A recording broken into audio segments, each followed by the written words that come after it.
Bonjour. Bonjour. C'est Moussa Kane? Oui, c'est M. Maodo Kane. D'accord. Maintenant, vous êtes quoi dans ce... Oui, je suis le chef du département infographie et coordonnateur de la semaine de la créa. Maintenant, on est là, le premier jour de la semaine de la créa. C'est l'exposition. Pouvez-vous nous dire quelque chose, s'il vous plaît? Oui, ouais, donc comme vous pouvez le voir, c'est une journée assez riche quand même. Hein. Donc on a tout à l'heure fait la cérémonie d'ouverture avec la présence donc, du directeur en tant que directeur et aussi en tant que représentant du recteur. Voilà, donc avec son discours quand même intéressant, en fait, donc voilà, pour nous rappeler un peu quand même l'objectif de cet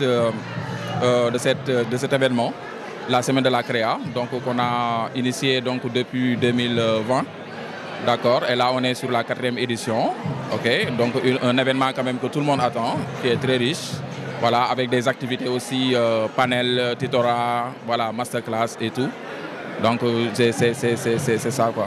Maintenant, l'exposition, en tant que telle, qu'est-ce que vous attendez des étudiants? Oui, en fait, l'exposition aussi, c'est toujours dans le cadre quand même de promouvoir l'infographie et les métiers en fait du design graphique. Voilà, comme vous pouvez le constater en fait sur l'exposition quand même, donc on met en avant les plus beaux visuels des étudiants. Donc il y a des étudiants de la L1, de la L2, etc. Et là maintenant en fait, par exemple, si un professionnel passe, là en fait donc il peut vraiment savoir en fait connaître peut-être les talents, d'accord, du département. Ça permet aussi en fait de montrer aux autres départements, donc qui ont des représentants bien sûr, et aussi qui passent, alors de leur montrer quand même nous ce que nous faisons. Parce qu'en fait la plupart des gens de l'UFR, donc croient que quand même l'infographie en fait c'est juste donc des dessins, voilà, donc juste en fait Photoshop, Illustrator, alors que quand même il y a autre chose en fait derrière quoi. Ce n'est pas que ça, c'est vraiment une discipline donc à part entière. C'est vraiment ça en fait donc que nous mettons en avant sur l'exposition. D'accord, on peut dire maintenant que les étudiants ont assuré une photo ou le logo et tout, ils ont la donné. Oui, oui, c'est ça. Hein? Donc c'est ça. Donc ils ont vraiment assuré, d'accord, assuré. C'est fini en fait exposition quand même, c'est dans plusieurs thèmes. Donc il y a des expositions pour des concours donc de création de logos sur l'intelligence artificielle, création donc de concours de photographie, concours de dessin aussi sur l'intelligence artificielle, voilà, et tant d'autres. En tout cas, ils ont assuré quand même, voilà. Ok, donc M. Kane, on va continuer vraiment l'événement pour voir la suite, Inch'Allah.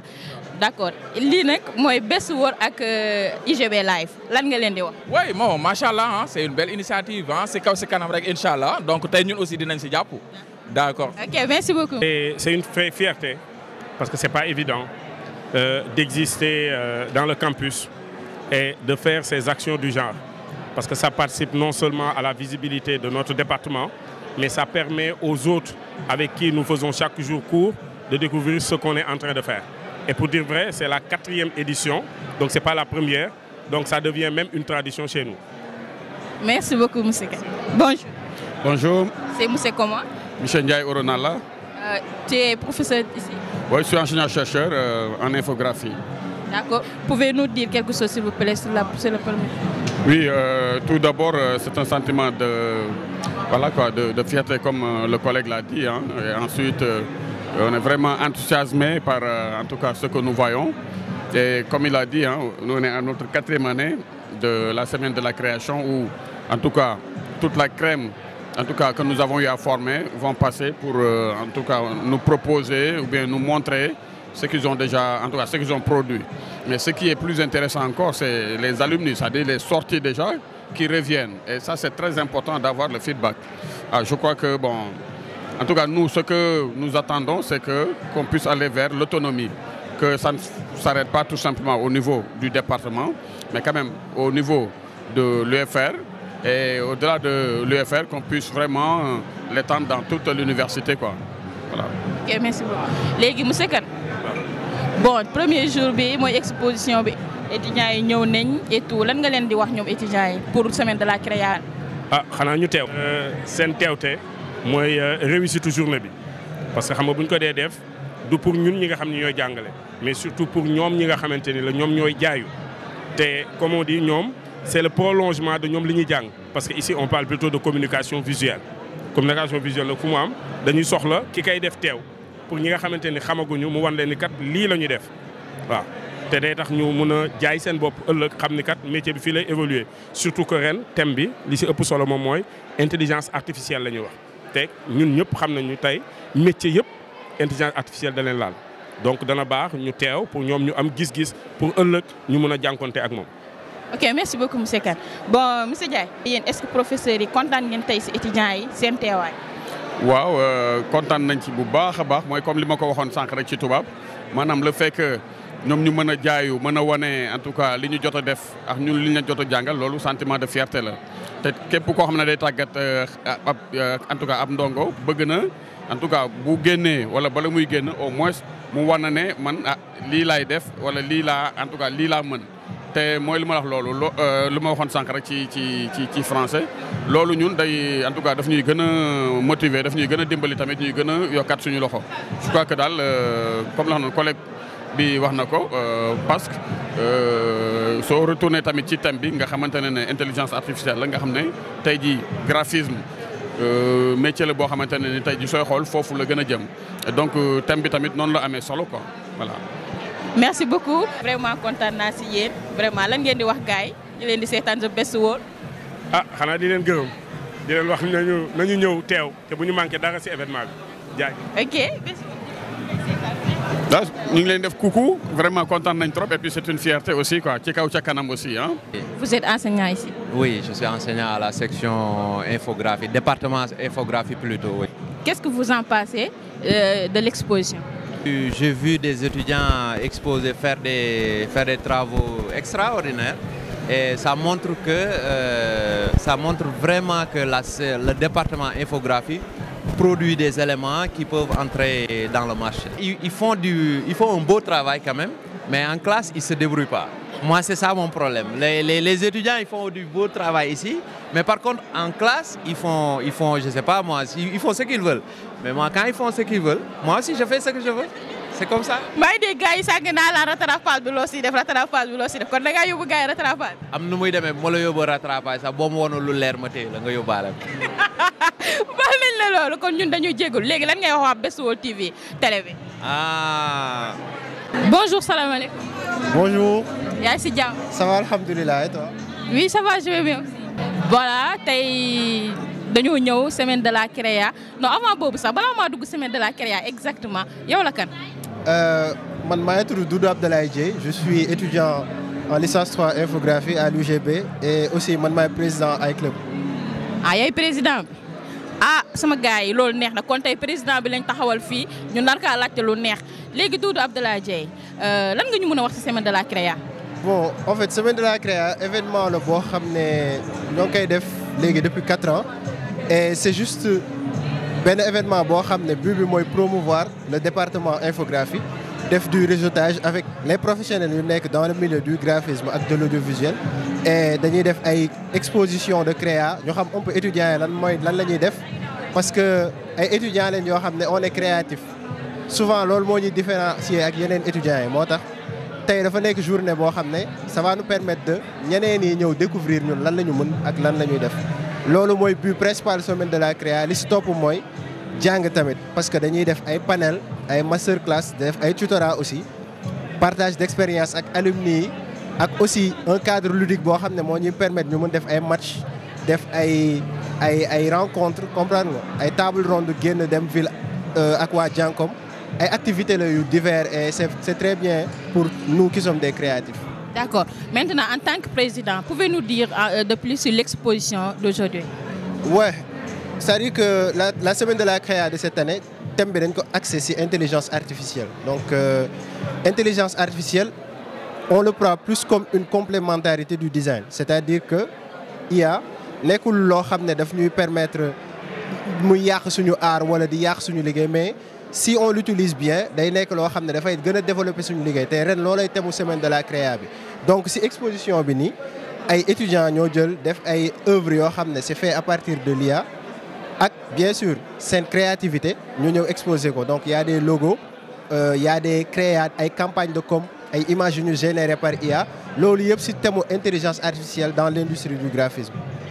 léegi fu mu toll nii yaa ngi si IGB live chaîne campus bi ak The Best World TV léegi yow lan nga leen war a mun a wax. Ouais, na gars yi partager abonner et puis c'est une très bonne initiative parce que lu manqué la si campus bi donc nañ si sëgg ñu jàpp si publication yi di daw bu baax ñuy like di partager ba mu jëm kanam incha allah. d'accord incha allah kon dañuy continuer événement bi laajte sama gars yi parce que lii dafa mel ni lu kawe la sama gars yi mën nga leen def ko. Ciao, ciao. Merci. Oui, bonjour. Salaamaaleykum. Waaleykum salaam. yaa ngi si jàmm. Ça va, cool. ah yow étudiant nga fi. En fait, ouais, man étudiant là en L3, infographie. yow dafa mel ni yaa yor wàllum programme bi. Ouais, je fais partie de la communication, c'est-à-dire par rapport à l'événement, on a communiqué depuis Berliret, en fait. C'est-à-dire à peu près d'une semaine, on est en train de communiquer à travers des visuels, à travers des vidéos motion design, pour que juste rek événement bi nekk li nga xamante ni lu remarquable la parce que semaine de la créa communication je veux dire moo ko yor quoi. léegi fu mu toll nii semaine de la créa lii bi lan nga ñu si war a mën a wax programme bi nan la tëddee tey mooy premier jour mooy exposition deuxième jour et troisième jour est-ce que mën nga ñu si wax de plus. ok mën naa si wax parce que je peux dire que ni si ñu choisir tamit si la bokk genre parce que en équipe lañ ko choisir donc mën naa si wax tey cérémonie d'exposition moo amoon et tout moom lañ nekk di def nii suba incha allah dañuy def ay panel ay tutorat ay master class noonu lañ koy defee durant toute une semaine c'est-à-dire fii ba samedi dañuy def ay activités fii Amphicrac ak hors campus ak je pense que dañ def dîner de gala aussi c'est ça. kon daa mel ni semaine de la créa day yëngu. waaw day yéen léegi lan nga war a mën a wax IGB live ak Best World bi lay seetaan. waaw IGB live genre parce que initiative bu ñuy jël.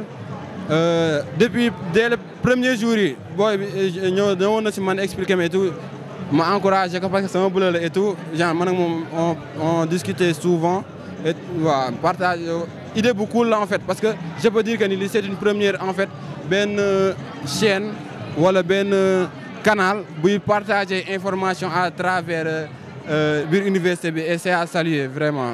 ok donc dañuy continuer événement bi wu laajte waat yeneen question topp la parce que yow kenn du la bàyyi ndax yow yaa dafa mel ni yaay cerveau affaire bi. waaw du ma cerveau bi mais ñoo ngi taxale daal mooy la. waaw d'accord kon defal coucou sama gars yi. coucou gars yi siyaare. salaamaaleykum. Waaleykum salaam. yaa si jàmm.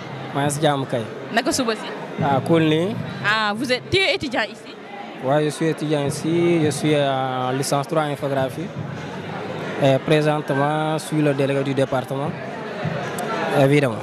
Votre nom, s'il vous plaît? Moi, c'est Sadio Omar Diatta. léegi gis nañ ne tey département infographie dafa am benn événement bu mu tuddee semaine de la créa léegi tey dafa mel ni mooy premier jour ak ñaata édition parce que ñun IGB live ak The Best World c'est la première fois pour mu ñëw couvrir événement bi. La semaine de la créa vraiment c'est un événement phare au sein de l'UFR, disons aussi au sein du département Tangatel. Cette édition marque la 4e édition de la semaine de la créa. Vraiment c'est un événement dans lequel vraiment les étudiants doivent s'en profiter pour en tirer d'expérience, d'idées, de compétences, de vouloir, de l'amour, ainsi de suite. D'accord, je vois. Les premiers jours, dafa mel ni étudiants yi assuré nañ ko de. Vraiment, ils l'ont bien assuré quoi. Ils l'ont bien assuré. Loolu ngeen doon xaar si ñoom. Bon, j'attends plus que ça quoi. J'attends plus que ça. What? Un nombre vraiment pléthorique au sein de l'amphi. D'accord, kon dañuy continuer événement bi ñu xool lu mu joxe. Lan ngay wax The Best World ak IGB Live? Vraiment, The Best et IGB Live, ils font vraiment de bon boulot, ils font vraiment de bon job. Donc je vous encourage afin que vous continuez votre contribution parce que ceci aussi est un acte auquel vous pouvez acquérir peut-être d'expérience, d'idées, ainsi de suite quoi. Vraiment, je vous dis merci et bon travail à vous. Ok, merci. Mohamed Dia, L3 infographie. Ah d'accord. Léegi kon tey dañoo ñëw semaine de la créa daal premier jour bi nekk exposition mais yow dafa mel dama lay dégg si lu bari dama lay gis lu sori ngay def ay poésie et tout affaire est-ce que mën nga ñu see defal benn. Waaw, si semaine de la créa, je peux faire une poésie dénommée Semaine de la créa, l'élan de l'infographie. Voici venu le temps des âmes en éveil, quand l'UGB vibre d'un souffle essentiel. 4e édition, Étoile du Progrès, où créativité et passion se dressent en palais. Exposition éclatante, reflet de l'esprit, ombre et lumière dansent en harmonie. Concours d'idées, arène des talents, chaque œuvre témoigne d'un rêve éclatant. Panel de sagesse, partage de féconds, les maîtres et novices tissent des ponts. Dans les ateliers naissent des merveilles, sous la lueur de l'art, chacun s'émerveille. Les masterclass sanctuaires de savoir forment les créateurs du monde de demain. Tutorat complice, main tendue d'espoir. Ensemble, nous bâtissons un avenir serein. Semaine de la créa, au moment béni, fait éclore les cœurs et nourrit l'esprit. L'infographie se lève, une flamme en son sein, pour sculpter le futur lumineux et serein.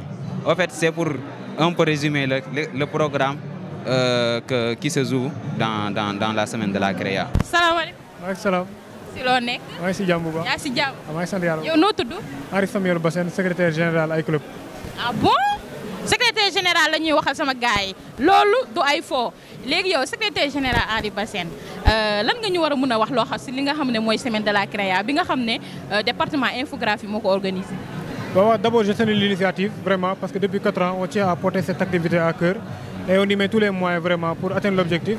Donc, cette année, on a essayé d'innover en amenant ce qu'on appelle exactement l'intelligence artificielle, donc qui est un domaine de l'informatique, qui est vraiment à la pointe de la technologie et qui nous sert vraiment, nous, en tant que graphistes, en tant que créateurs de contenu et en tant que créatifs également, pour améliorer nos différents créas par rapport à ce qu'on fait, par rapport au domaine dont on évolue.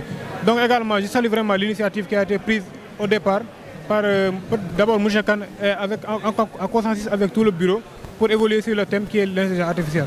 Vraiment, bon, nous me sincèrement, je pense que ça débute bien, vraiment, parce que l'année bi lu ñu am ci cérémonie officielle bi amuñu kon daaw parce que ay club demul ci bureau mais quand même bépp étudiant infographie rek tu es un membre à part entière de l'ay club. Donc sur ce, vraiment je remercie l'ay club. Semaine de la créa d'habitude dañuy gis ay vidéos résumées mais duñu am ay interview pour nit ñi mën a développer carrément seen ay kii et même panel yi duñu ko enregistrer dañuy ñëw rek photo def benn vidéo 1 minute buy résumé journée bi donc ku fekkee panel bi doo mën a xam mais tey jii ku xamul luy semaine de la créa je pense que opportunité yi da ciy am gars yi def reportage nit ñi mën a expliciter ça maa leen di gis yeneen def liggéey bu am solo ak monsieur Kane ak monsieur Pasque ak monsieur Oro ak président ainsi de suite donc je pense que lii c'est des choses à faire même bu dul semaine de la créa mais parfois ñu am ay reportage pour gars yi mën a xam également infographie université lan la ñuy def exactement donc je tiens à vraiment remercier et à encourager ceux qui sont dans cette chaîne là vraiment que yàlla def xéwal affaire yi gën a jëm kanam. Ça va, je vais bien. yaa ngi si jàmm. maa ngi si jàmm bu baax. yow étudiante nga. waaw je suis étudiante en L3 en infographie. ah d'accord léegi lan mooy xew fii. Bon, nous sommes ñu ngi ci 4e édition semaine de la créa moo waraloon tey suñ teewaay fii ak Lacoste yi ngeen gis ñu sol nii. léegi Lacoste yi lan ngeen ñu si mën a wax. Bon, Lacoste yi bon comme chaque année ñu koy def comme bii mooy 4e édition bi ren ñu génnee li nga xam ne mooy Lacoste yi pour nga xamante ni maanaam day personnaliser ñëpp xam ne tey ñun ñoo xewle ñun infographie parce que chaque année day am. léegi yéen ñëpp damaa gis ngeen di rôler ko ay affaire yooyu daa am commission wala. waaw si dafa am ay commission mais ñun dañuy représenter li nga xamante ne mooy commission féminine. maay présidente commission féminine ay club 2024 ñoo ngi ci 4e édition mais instant bi ñu organiser cérémonie de la semaine de la créa tel moo nekk cérémonie d'ouverture bi. ñun dañuy continuer ak yéen ba programme bi jeex ba pare ba semaine bi jeex ndax dafa mel ni semaine de la créa la ñu wax léegi lii UGB live la mooy chaîne campus bi ak The Best World TV léegi après dinañ jël jox lien bi directement ngeen seetaan seen bopp lan ngeen war a mën a wax sama gars yi di leen di seetaan. bon xanaa di leen remercier rek seen taxawaay parce que tey jii dinañ permettre ñu mën a diffuser li nga xamante mooy semaine de la créa bi su ko defee chaque année nit ñi di gën di rendre compte li nga xamante ni mooy créativité bi am li étudiants yi di créer chaque année. d'accord seen loxo fii s'il vous plaît ñu ne ko woo waa.